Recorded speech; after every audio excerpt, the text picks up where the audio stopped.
चिड़िया के बच्चे को देखने लगा। भला कद्दू के अंदर ये चिड़िया का बच्चा कैसे आ गया? लगता है ये कोई मामूली चिड़िया नहीं है, जरूर ये करिश्माई है। कुछ देर बाद टुनटुनी दूध लेकर आ गई। टुनटुनी ने जैसे ही बच्ची को दूध पिलाया, वैसे ही उसके पंखों से सोने के सिक्कों की बारिश होने लगी। सोने के सिक्के देखकर बंटी कबूतर और टुनटुनी दोनों हैरानी में पड़ गए। कहीं ये ख्वाब तो नहीं? नहीं, ये सब हकीकत है। ये चिड़िया कोई आम चिड़िया नहीं है, ये जरूर कोई जादुई चिड़िया है। अब हमें क्या करना चाहिए?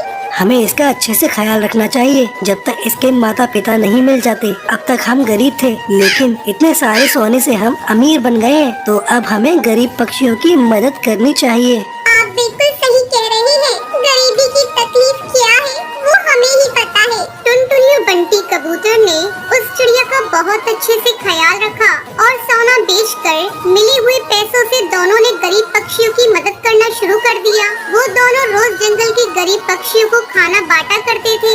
ऊपर वाला तुम्हें हमेशा बरकत दे। शुक्रिया कालू कौवे, शुक्रिया। टुनटुनी और बंटी कबूतर गरीब पक्षियों की मदद करके अपना जीवन खुशी खुशी बिताने लगते हैं।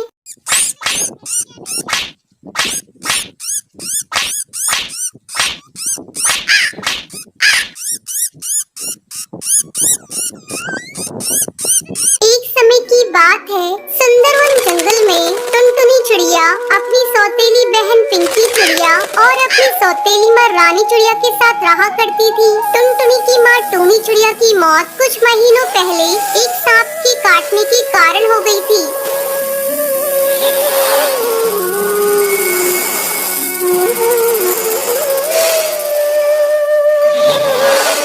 बंटी कबूतर एक विधवा चिड़िया से शादी कर लेता है। पिंकी चिड़िया उसी की बेटी थी। पिंकी चिड़िया टुनटुनी पर बहुत अत्याचार करती थी।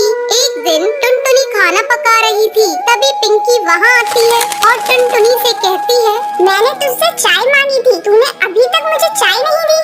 दीदी ये देखो, मैं चाय ही बना रही हूँ, जैसे ही चाय उबल जाएगी मैं आपको लाकर देती हूँ। थोड़ी देर बाद टुनटुनी चाय लाकर पिंकी को देती है। चाय पीते ही पिंकी टुनटुनी पर चिल्लाने लगती है, ये तूने चाय कैसे बनाई है? इसमें तो चीनी बिल्कुल नहीं है, ले इसे तू ही पी ले। इतना कहकर वो उस चाय के प्याले को फेंक देती है। पिंकी चिड़िया का गुस्सा देखकर टुनटुनी रोने लगती है।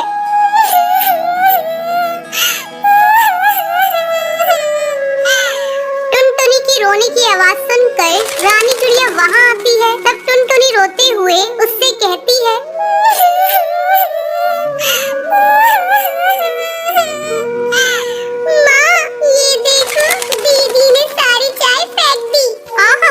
टुनटुनी तू मेरी बेटी की शिकायत मुझसे मत किया कर। चल अब चलकर सफाई कर। टुनटुनी को पूरा घोंसला साफ करना पड़ता है।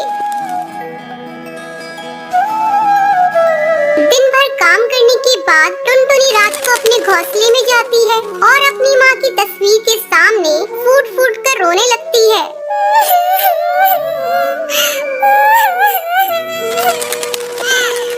माँ, तुम मुझे छोड़कर कहाँ चली गई? पिंकी चिड़िया मुझे बहुत सताती है। पापा भी अब मुझसे पहले की तरह प्यार नहीं करते। वो रोते रोते सो जाती है। अगले दिन पिंकी चिड़िया स्कूल जाने के लिए तैयार हो रही थी। अरे महारानी, मेरा स्कूल ड्रेस कहाँ है?